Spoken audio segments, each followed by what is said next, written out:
આજે ગોંડલની ધરતી માટે ઐતિહાસિક અને આનંદનો દિવસ છે। વર્ષોથી જે નર્મદાના પવિત્ર જળની રાહ જોવાઈ રહી હતી તે આજે આપણા ગોંડલ શહેર અને આસપાસના વિસ્તાર સુધી પહોંચી ગયા છે। નર્મદા માતાના પવિત્ર નીરનું હાર્દિક સ્વાગત અને વધામણું કરીએ છીએ। આ જળ માત્ર પાણી નથી, પરંતુ ખેડૂતોની આશા, ગામડાઓનો વિકાસ અને લોકોનું ઉજ્જવળ ભવિષ્યનું પ્રતીક છે। આ અવસરે આપણે સૌ નર્મદા માતાને વંદન કરીએ અને ગુજરાતના વિકાસમાં યોગદાન આપનારા તમામ મહાનુભાવોનો આભાર વ્યક્ત કરીએ છીએ।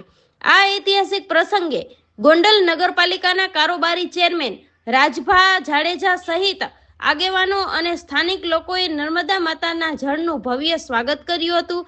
પૂજન અર્ચન સાથે નર્મદા માતાને વંદન કરવામાં આવ્યું હતું અને સમગ્ર વાતાવરણ ભક્તિમય બની ગયું હતું। ગોંડલ નગરપાલિકાના કારોબારી ચેરમેન રાજભા જાડેજા શું કહેશે, આવો સાંભળીએ। નીરના વધામણા કરવામાં આવ્યા છે, શું કહેશો?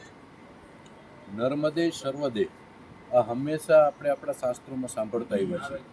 તેના ભાગરૂપે આપણા યશસ્વી પ્રધાનમંત્રી નરેન્દ્રભાઈ મોદીએ જે દૂરંદ્રષ્ટિથી એક સ્વપ્ન જોયેલું કે ગુજરાતની જનતામાં ગોંડલથી લઈને ગુજરાતના ઘરના આંગણા સુધી નર્મદાનું નીર પહોંચે, તેના ભાગરૂપે છેલ્લા 9 વર્ષથી ગોંડલના સન્માનની ધારાસભ્ય ગીતાબા અને પૂર્વ ધારાસભ્ય જયરાજસિંહ જાડેજાના અથાગ પ્રયાસોથી આ નર્મદાનું નીર આ વર્ષે પણ બીજી વખત જ્યારે પાણીની કટોકટી હોય, વરસાદનું થોડું ખેંચાવાનું હોય, આવા સંજોગોની અંદર ફરીથી નર્મદાના નીરના આજે અમે વધામણા કર્યા છે।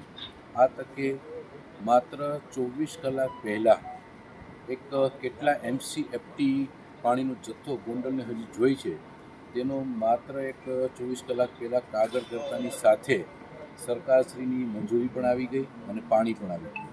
આ ગોંડલ માટે એક ગૌરવની ખુશીનું એક ક્ષણ કહેવાય। જ્યારે આની સાથે સાથે અમારી નગરપાલિકાની સંપૂર્ણ ટીમ કે જે એક કલાકની અંદર 2.5 લાખ લીટર પાણી જ્યારે ખેંચતું હોય આવા હાઈટેક મશીન પણ લઈ આવી છે, જેથી કરીને આશાપુરા ડેમની અંદર નર્મદાનું પાણી આવે છે તેની સાથે સેતુબંધ પણ ભરાઈ જાય, જેથી કરીને ભગવતપરા એટલે કે વોર્ડ નંબર 3 અને 4માં પણ કોઈને પાણીની મુસીબત ન રહે। આ સાથે ગોંડલના જનતાને ક્યાંય પાણીની મુસીબત ન રહે તે શુભ હેતુ સાથે આ કાર્ય કરવામાં આવ્યું છે। આ સાથે ગોંડલની જનતાને પણ અમારી નમ્ર અપીલ છે કે પાણી છે એ માત્ર નગરપાલિકાની માલિકી નહીં, પરંતુ આ એક કુદરતની અમૂલ્ય ભેટ છે। તો આપણે સૌ પાણીનો વ્યવસ્થિત રીતે જેટલું જોતું હોય તે રીતે આપણે ઉપયોગ કરી અને પાણીને બચાવવી પણ ખરી।